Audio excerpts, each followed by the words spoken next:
Movie details के brand new episode में आप सभी का स्वागत है।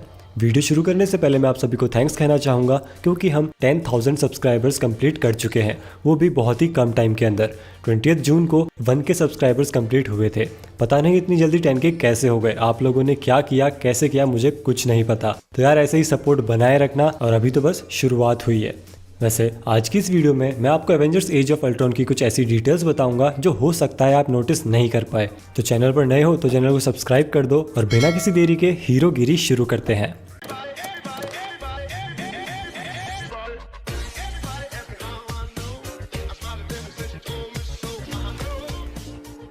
नंबर 1, जब आयरन लीजन वाले रोबोट्स वापस स्टार्क टावर में आते हैं हाइड्रा बेस पर फाइट लेने के बाद, तो उनमें से एक रोबोट की फेस प्लेट पूरी तरह डैमेज हो चुकी होती है, कुछ इस तरह से, और इस फेस प्लेट को ये रोबोट निकाल लेते हैं। पर इस डैमेज फेस प्लेट का यूज एक बार फिर से होता है। अल्ट्रॉन जब पहली बार एक बॉडी में आता है तब वो इस फेस प्लेट को यूज करता है। नंबर 2, हाइड्रा रिसर्च बेस पर जब एवेंजर्स अटैक करते हैं तब आयरन मैन बेस में घुस जाता है और कुछ एजेंट्स पर अटैक करता है, और ये सीक्वेंस बहुत ही फास्ट था। लेकिन आप इसको फ्रेम बाय फ्रेम देखोगे तो आपको पता चलेगा कि इस ट्रक में घुसने से पहले आयरन मैन ने ड्राइवर पर भी अटैक किया था। इसे मिस करना बहुत ही आसान है क्योंकि मैं खुद मूवी इतनी बार देख चुका हूं, पर मैं कभी नोटिस नहीं कर पाया, लेकिन इस बार मैंने सीक्वेंस को फ्रेम बाय फ्रेम देखा था। नंबर 3, इसी सीक्वेंस में कुछ बहुत ही अजीब था, और वो ये था कि आयरन मैन यहाँ एंटर होते ही पहले इसे शूट करता है और फिर इसे, और इसके बाद वो ट्रक ड्राइवर को शूट करके वहां से चला जाता है। तो ये लोग कैसे गिर गए? और गिरे तो कोई नहीं, ये लोग इंजर्ड भी हैं। क्या आपके पास इस बात का कोई एक्सप्लेनेशन है? नंबर 4, ये एक बहुत ही अजीब डिटेल है। तो जब iron man hydra research base के कंट्रोल रूम में पहुंचता है तो वहां कुछ लोग होते हैं जिनके पास वेपन्स होते हैं, पर उनमें से एक ऐसा होता है जिसके पास कोई वेपन नहीं होता, और वो आयरन मैन के अटैक से बचने के लिए एक पेपर का कवर लेता है। मतलब इतनी बड़ी टेबल पड़ी है, उसके पीछे छुपने के बजाय वो एक पेपर का कवर ले रहा है। हो सकता है वो पेपर वाइब्रेनियम का बना हो। नंबर 5, तो जब अल्ट्रॉन पहली बार जागता है तो वो पूरे इंटरनेट को सर्व कर रहा होता है और जारविस से कहता है कि मैं एक पीस कीपिंग प्रोग्राम हूँ जिसे टोनी स्टार्क ने बनाया है। और तभी हमें दिखता है कि अल्ट्रॉन इंटरनेट पर उन लोगों के बारे में जान रहा होता है जो पहले भी पीस लाने की कोशिश कर चुके हैं, और वो थे महात्मा गांधी और मदर टेरेसा, और भी काफ़ी सारे लोग थे जो पीस लाने की कोशिश कर चुके हैं। और इसे भी आप फ्रेम बाय फ्रेम देखोगे तो ही नोटिस कर पाओगे, वरना तो इम्पॉसिबल है क्योंकि ये सीक्वेंस तो बहुत ही ज़्यादा फास्ट है।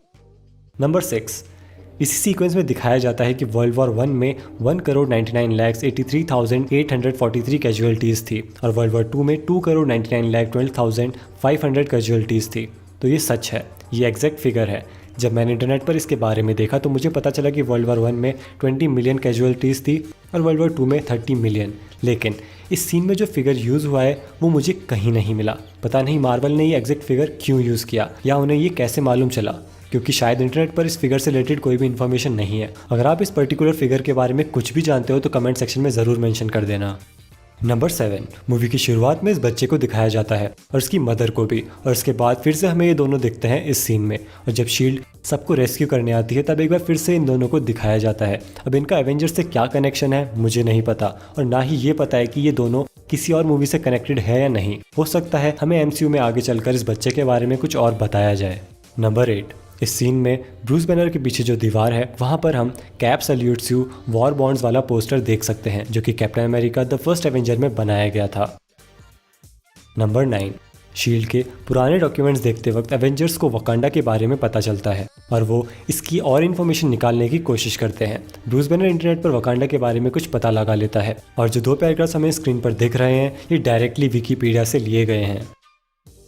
नंबर 10, जब टोनी हॉकाई के बार्न हाउस में जाता है ट्रैक्टर ठीक करने, तब वहाँ एक टारगेट रखा हुआ होता है जिसपे बहुत सारे निशान होते हैं, पर सब के सब निशान बिल्कुल सेंटर में होते हैं, जिसे हम बुल्स आई भी कहते हैं, और ये प्रूव करता है कि हॉकाई का निशाना कितना एक्यूरेट है।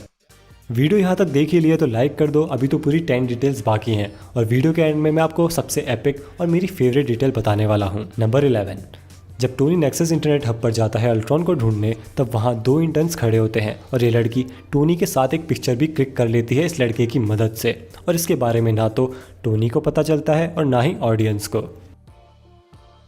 नंबर 12, एज ऑफ अल्ट्रॉन में कैप की शील्ड में एक चेंज आया। वो ये था कि कैप ने इस बार इलेक्ट्रॉनिक मैग्नेट यूज करी शील्ड को होल्ड करने के लिए। जैसे म्योनर काम करता है, शील्ड भी कुछ इसी तरह काम करने लग गई। लेकिन इस मैग्नेट का सबसे अच्छा यूज दिखा इस सीन में, जब कैप की शील्ड अल्ट्रॉन फेंक देता है और ब्लैक विडो उसे वापस कैप्टन की तरफ फेंकती है, तब कैप को बस अपनी मैग्नेट यूज करनी होती है उसे होल्ड करने के लिए। नंबर 13, अल्ट्रॉन के सभी सेंट्री को हराने के बाद एक सेंट्री होता है जिसका यूज़ करके अल्ट्रॉन विजन से बात कर रहा होता है। ये मोस्ट प्रोबेबली वही सेंट्री है जिसे कैप्टन अमेरिका ने चेस्ट में शील्ड मारकर फेंक दिया था। नंबर 14, तो एक पॉपुलर थ्योरी है कि विजन म्योनर को उठा तो सकता है पर उसे व्हील नहीं कर सकता, यानी कि वो वर्दी नहीं है, वो बस एक मशीन है जो म्योनर को लिफ्ट कर पा रही है। तो इसका तो ये मतलब हुआ कि विजन के पास थॉर की पावर्स भी नहीं होंगी जैसे कैप्टन अमेरिका को मिली थी। और इसको प्रूव भी कर दिया कुछ लोगों ने ये कहकर कि जब थॉर और कैप्टन अमेरिका म्योनर यूज़ करते हैं तब लाइटनिंग इफेक्ट दिखता है। तो ऐसा नहीं है, ये सब कुछ गलत है। और विजन थॉर की पावर्स को भी पोजेस करता है और उसके लिए ये सीन काफ़ी है। यहाँ जब विजन म्योनर से अल्ट्रॉन को हिट करता है तब वही लाइटनिंग इफेक्ट देखने को मिलता है जो कि थॉर और कैप्टन अमेरिका के टाइम पर दिखाया गया था। तो हाँ, विजन भी वर्दी है। नंबर 15, इस सीन में अल्ट्रॉन कहता है when earth seems to settle God throws a stone at it. और मूवी में अल्ट्रॉन ने कुछ ऐसा ही करना चाहा, वो सोकोविया को हवा में उड़ाकर वापस फेंकना चाहता था ह्यूमैनिटी को ख़त्म करने के लिए। नंबर 16, जब आयरन मैन आयरन लीजन को बुलाता है सोकोविया के लोगों को प्रोटेक्ट करने के लिए, आयरन लीजन की जो वॉइस होती है वो जार्विस यानी कि पॉल बेटनी की नहीं बल्कि अल्ट्रॉन की होती है और अल्ट्रॉन का वॉइस ओवर किया था जेम्स स्पेडर ने। नंबर 17, तो इस मूवी में सोकोविया नाम का शहर हवा में उड़ रहा होता है और मूवी की शुरुआत में हमें एक रोबोट दिखाया जाता है और ये रोबोट 1986 की एक animated movie castle in the sky से है। इस रोबोट का नाम है लापुता और इस मूवी में भी एक कासल हवा में उड़ रहा होता है। नंबर 18, इस सीन में जब टोनी पर बुलेट्स फायर होती हैं तब सूट के यूआई में हम इन बुलेट्स के इम्पैक्ट को देख सकते हैं और अगले ही सेकंड में हमें यह भी पता चलता है कि टोनी अब अपनी आंखों से टारगेट्स को लॉक कर सकता है। ये बंदा अभी भी पेपर के पीछे छुपा हुआ है। तो अब उन डिटेल्स के बारे में बात कर लेते हैं जो मैंने फाइंड आउट नहीं करी है पर मेरे और आपके जैसे फैंस नहीं नोटिस करी हैं। नंबर 19, ये 2 साल पुरानी डिटेल है जिसे यूज़र याबॉय921 ने शेयर किया है रेडिट पर। उन्होंने बताया कि जो रोबोट सोकोविया की उस मशीन को ट्रिगर करता है वो इस सीन में मूव कर रहा होता है, लेकिन वांडा और क्विकसिल्वर ये नोटिस नहीं कर पाते और बाद में ये रोबोट सोकोविया को ज़मीन पर गिरा देता है।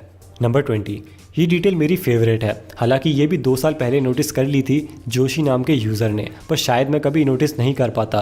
टोनी के विजन में कैप की शील्ड टूटी हुई होती है और जब वांडा अल्ट्रॉन के रोबोट से उसका हार्ट बाहर निकाल लेती है तब उसका टीयर पैटर्न बिल्कुल वैसा ही होता है जैसा कि कैप की शील्ड पर था।